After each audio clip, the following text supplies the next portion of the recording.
Hello बच्चों, स्वागत है आप लोगों का एक बार फिर से क्लास 12th के चैप्टर नंबर फर्स्ट ठोस अवस्था के सुहाने सफर पे। तो बच्चों, हम लोग पिछली वीडियो में क्रिस्टलीय ठोसों की जो भी प्रकार होते हैं उनकी तुलना पढ़ के आए थे और आज हम लोग देखेंगे एक्स किरणों का विवर्तन तथा ब्रैग समीकरण। ठीक है, तो चलिए शुरू करते हैं। क्या है इसमें, देखिए कोई भी हम क्रिस्टल लेंगे तो उसमें बहुत सारी परतें हो सकती हैं। ठीक है, ये देखिए मान लीजिए हमने क्रिस्टल लिया, उसमें यहाँ पर कई सारे इसकी परतें हैं, 1 2 3 4।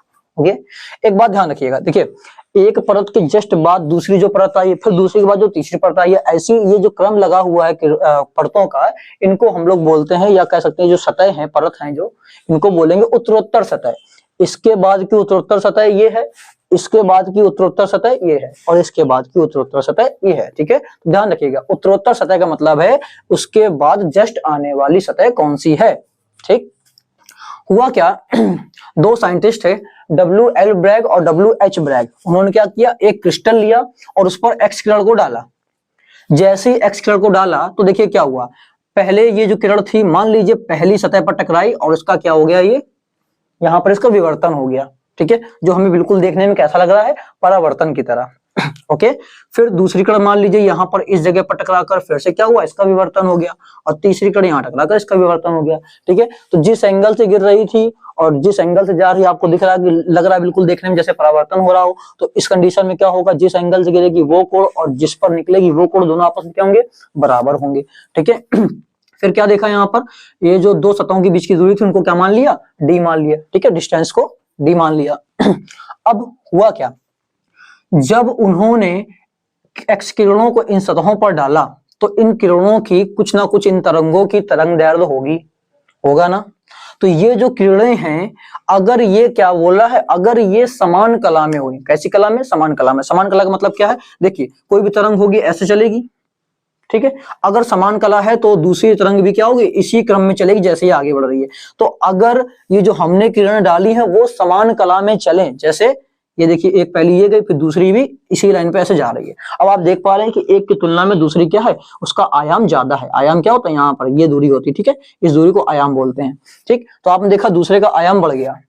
ऐसा क्यों हुआ, क्योंकि जब भी किरणें समान कला में चलती हैं तो ये एक दूसरे को प्रबलित कर देती हैं। प्रबलित करने का मतलब है आयाम बढ़ा देती हैं। ठीक है, समान कला में ये कंडीशन होगी।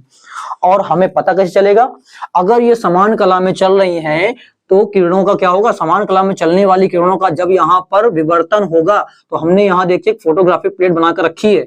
फोटोग्राफिक प्लेट पे हमें चमकदार धब्बे दिखने लगेंगे। ये जो किरणें निकल रही हैं विवर्तन होने के बाद, विवर्तित जो किरणें हैं, इन पर ये इन किरणों को अगर हम लोग फोटोग्राफिक प्लेट पर देखेंगे तो हमें कैसे चमकदार धब्बे दिखाई देंगे, जब क्या हो, किरणें समान कला में चल रही हो। और अगर विपरीत कला में चली, विपरीत कला मतलब विपरीत फेस में चली, यानी देखिए अगर एक किरण इस तरह से जा रही है उसकी तरंग और दूसरी उसकी विपरीत जा रही है, तो एक दूसरे के प्रभाव को क्या कर देंगे, निरस्त कर देंगी, खत्म कर देंगे दूसरे के प्रभाव को। इस कंडीशन में जब यहाँ पर जो किरणें निकलेंगी उसको फोटोग्राफिक प्लेट पर देखेंगे तो हमें कैसे डार्क स्पॉट, गहरे रंग के धब्बे दिखाई देंगे। बात क्लियर हो गई है। क्या किया उन्होंने, क्रिस्टल लिया, क्रिस्टल पर क्या किया, एक्स किरणों को डाला, एक्स किरणों का विवर्तन हुआ तो बताया भैया, और जो विवर्तन किरणें आ रही हैं उनको हमने फोटोग्राफिक प्लेट पर चेक किया। अगर फोटोग्राफिक प्लेट पर चमकदार धब्बे दिखाई दिए, इसका मतलब क्या है, इसका मतलब ये है कि ये जो किरणें हमने डाली हैं और जो निकल रही हैं ये समान कला में है। कैसी कला में है, समान कला में, मतलब इस तरह से।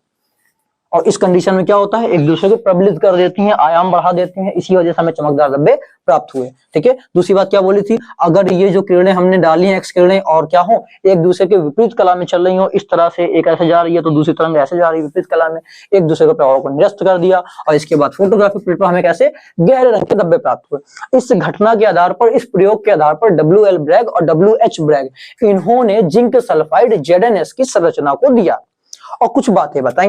क्या बातें बताई थी कहा था कि यहां पर जो हम देख पा रहे हैं कि जो क्रिस्टल की उत्तरोत्तर सतह है, अभी उत्तरोत्तर मतलब आपको बताया था, इसके जस्ट बाद वाली ये उत्तरोत्तर है, इसके बाद वाली उत्तरोत्तर ये है ना। तो क्रिस्टल की जो उत्तरोत्तर सतह है, इन सतहों द्वारा जो एक्स किरण का विवर्तन हो रहा है, ये वास्तव में परावर्तन के नियम का क्या कर रही है, पालन कर रही है। आप देख सकते हैं यहाँ पर, ठीक है ना।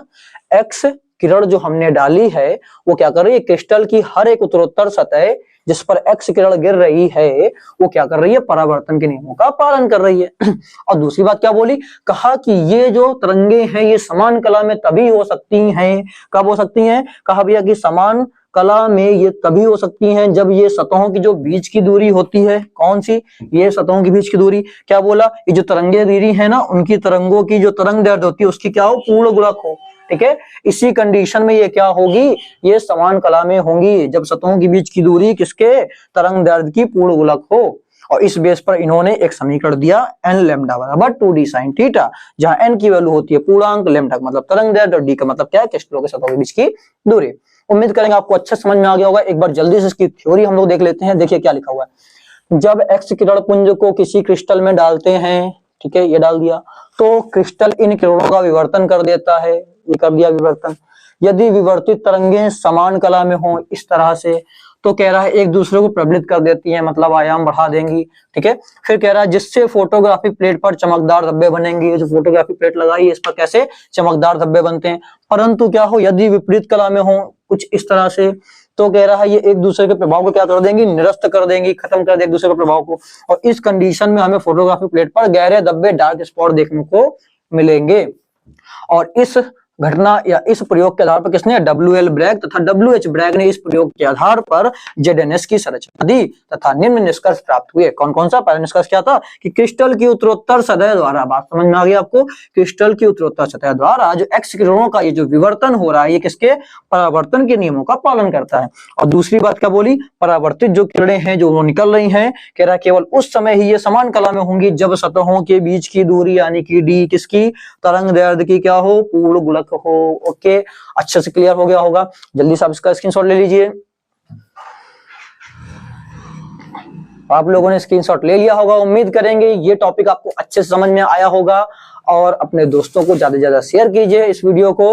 और ऐसी ही धमाकेदार वीडियो के लिए बने रहिए हमारे साथ में। मिलते हैं आप लोगों से नेक्स्ट वीडियो में।